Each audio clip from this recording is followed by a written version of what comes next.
വിശുദ്ധ ഖുർആൻ ആവർത്തിച്ച് പാരായണം ചെയ്യുക എന്നുള്ളതാണ് സഹാബത്തിൻ്റെ രീതി, നബി സല്ലല്ലാഹു അലൈഹി വസല്ലമയുടെ രീതി. നബി സല്ലല്ലാഹു അലൈഹി വസല്ലമയും സഹാബത്തും എത്ര ദിവസത്തിലായിരുന്നു ഖുർആൻ ഓതി തീർത്തിരുന്നത്? സഹാബത്തിൻ്റെ ആസാറുകളിൽ കാണാം ഒരാഴ്ച കൊണ്ട് ഖുർആൻ മുഴുവനായി ഓതുമായിരുന്നു. അതായിരുന്നു സാധാരണ സഹാബത്തിൻ്റെ രീതി. അത് കൂടുതൽ ഓതുന്നവരും കുറച്ച് ഓതുന്നവരും ഉണ്ടാവാം, പക്ഷെ അധികം ആളുകളും ഒരാഴ്ച കൊണ്ട് ഓതുമായിരുന്നു.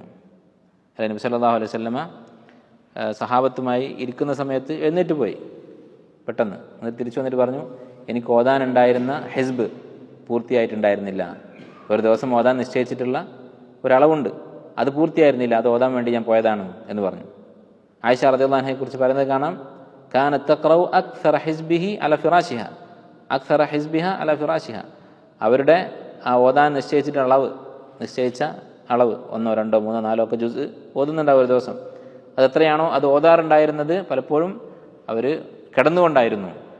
ഹാഫിളത്താണ്, അവർ ഖുർആൻ മനഃപ്പാഠമാക്കിയിട്ടുണ്ട്, കിടന്നുകൊണ്ട് ഓതുമായിരുന്നു. അപ്പോൾ സഹാബത്തിൻ്റെ സമ്പ്രദായമാണ് ഒരു നിശ്ചിത അളവ് ഖുർആൻ ദിവസവും ഓതുക എന്നുള്ളത്. എത്രയാണോ നമുക്ക് സാധിക്കുന്നത്, നമ്മുടെ ഒഴിവ് സമയം അനുവദിക്കുന്നത് എത്രയാണോ അത്രയും അളവ് തീരുമാനിച്ചിട്ട് അത് പതിവായി ഓതുക എന്നുള്ളത്. അങ്ങനെ പതിവായി ആവർത്തിച്ച് ഓതുമ്പോഴാണ് ഖുർആൻ കൊണ്ടുള്ള യഥാർത്ഥ പ്രയോജനം നമുക്ക് കിട്ടുക. കാരണം ഖുർആൻ പറയുന്ന ഈ ആശയങ്ങൾ നമ്മൾ ആവർത്തിച്ച് കേൾക്കുകയാണ്. അല്ലെ, ഇപ്പോൾ നമുക്ക് തിന്മകൾ ചെയ്യാൻ എന്താണ് കാരണം? നമ്മൾ ആഖിറത്തിനെ കുറിച്ച് മറക്കുന്നു. പക്ഷെ ഖുർആൻ ഓതുമ്പോൾ ഈ ആഖിറത്തിനെ കുറിച്ചുള്ള ആയത്തുകൾ ആവർത്തിച്ച് കേൾക്കുന്നു. നരകത്തെക്കുറിച്ചുള്ള ആയത്തുകൾ, ഇന്നല്ലദീന കഫറു ബിആയാതിന സൗഫ നുസ്ലിഹിം നാറ കുല്ലമ നദദ ജുലൂദുഹും ബദ്ദൽനാഹും ജുലൂദൻ ഗൈറഹ.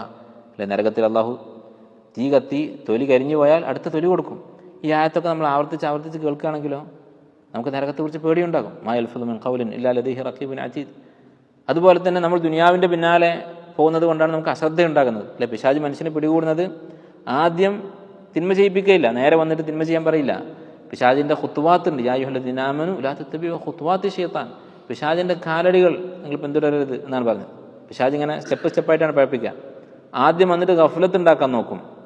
ഗഫ്ലത്ത് എന്ന് പറഞ്ഞാൽ എന്താണ്? തിന്മയൊന്നും ചെയ്യുന്നില്ല, നന്മയില്ല തിന്മയില്ല, വെറുതെ ഇരിക്കുക, അതാണ് ഗഫ്ലത്ത് എന്ന് പറയുന്നത്. അശ്രദ്ധരായിരിക്കുക. അതിനുശേഷമാണ് തിന്മ ചെയ്യിപ്പിക്കുക. അതുപോലെ തിന്മയിലേക്ക് എത്തിക്കാൻ പിശാചിന് പല കെണികളുണ്ട്. അതിൽപ്പെട്ട ഒരു കെണിയാണ് ഗഫ്ലത്ത് എന്ന് പറയുന്നത്.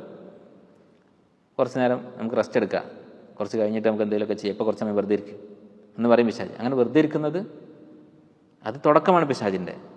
അതുകൊണ്ട് സഹാബത്ത് പറഞ്ഞത്, ഇന്നി ലഅക്റഹു റജുല അൻ അറാഹു സബഹ്ലല. വെറുതെ ഇരിക്കുന്ന ഒരാളെ ഞാൻ വെറുക്കുന്നു.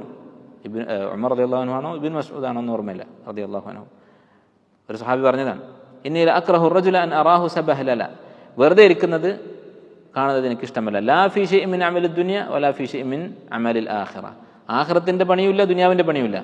ദുനിയാവിൽ ഉപകാരമുള്ള എന്തെങ്കിലും ജോലി ചെയ്താൽ മതി, അതും ചെയ്യുന്നില്ല, ആഖിറത്തിൻ്റെ ജോലിയും ചെയ്യുന്നില്ല. അങ്ങനെ വെറുതെ ഇരിക്കുന്നത് ഞാൻ വെറുക്കുന്നു. കാരണം വെറുതെ ഇരിക്കുന്നതിൻ്റെ അടുത്ത സ്റ്റെപ്പ് മാസിയത്താണ്. വെറുതെ ഇരുന്നാൽ എന്ത് ചെയ്യും? ദിക്റില്ലാതെ അമൽ ചെയ്യാതെ വെറുതെ ഇരുന്നാൽ അവൻ്റെ മനസ്സ് കാലിയാണ്. അവിടെ പിശാചിന് കാര്യം പറയാൻ എളുപ്പമാണ്. അതുപോലെ തന്നെ പിശാചിൻ്റെ പല കെണികളെക്കുറിച്ചും കാണാം. സ്ത്രീകൾ പിശാചിൻ്റെ ഏറ്റവും വലിയ കെണിയാണ്. അതുപോലെ നോട്ടം, അത് പിശാചിൻ്റെ കെണിയാണ്. ഇങ്ങനെയുള്ള ഖുത്വാത്തിലൂടെയാണ് പിശാച് മനുഷ്യനെ പഴപ്പിക്കുക. ദാരിദ്ര്യത്തെക്കുറിച്ചുള്ള പേടി, അശ്ശൈത്വാനു യഅദുകുമുൽ ഫഖറ വയഅ്മുറുകും ബിൽ ഫഹ്ശ. പിശാച് ദാരിദ്ര്യത്തെക്കുറിച്ച് നിങ്ങളെ പേടിപ്പിക്കും, വയഅ്മുറുകും ബിൽ ഫഹ്ശ, പിന്നെയാണ് ഫഹ്ശ, മ്ലേച്ഛതകൾ ചെയ്യാൻ വേണ്ടി പ്രേരിപ്പിക്കുക. ആദ്യം കുറേ കാലം ദാരിദ്ര്യത്തെക്കുറിച്ച് അങ്ങനെ മനസ്സിൽ വസ്വാസം ഉണ്ടാക്കും. അപ്പോൾ ഇനി എന്തെങ്കിലും ഹറാമ് ചെയ്തിട്ടാലും വേണ്ടില്ല, രക്ഷപ്പെട്ടേ മതിയാകും എന്നുള്ള ചിന്തയുണ്ടാക്കും, തെറ്റുകൾ ചെയ്യിപ്പിക്കും. അപ്പോൾ ഇങ്ങനെ പിശാച് ഒരു മനുഷ്യനെ പിടികൂടും. ഈ സാഹചര്യങ്ങൾ ഒഴിവാക്കാൻ ഖുർആൻ പാരായണം കൊണ്ട് സാധിക്കും. കാരണം പിശാചിനെ കുറിച്ച് പറയുന്നു, അതുപോലെ തന്നെ പിശാചിൻ്റെ ഖുത്വാത്തിനെ കുറിച്ച് പറയുന്നു, പിശാചിൻ്റെ തന്ത്രങ്ങളെക്കുറിച്ച് പറയുന്നു. അപ്പോൾ ഓർമ്മ വരും. അതുപോലെ ദുനിയാവിൻ്റെ നിസ്സാരതയെക്കുറിച്ച് പറയുന്നു. ഈ ആയത്തുകളൊക്കെ ആവർത്തിച്ച് കേട്ടാൽ അത് നമുക്ക് വിശുദ്ധ ഖുർആൻ കൊണ്ടുള്ള യഥാർത്ഥ പ്രയോജനം അപ്പോഴാണ് ലഭിക്കുക. ഇങ്ങനെയൊരു അഭിപ്രായവും ഈ രണ്ട് കാര്യങ്ങളും തമ്മിലുള്ള ബന്ധത്തെക്കുറിച്ച് ചില മുഫസ്സിരീങ്ങൾ ഉലമാക്കൾ പറഞ്ഞത് കാണാം.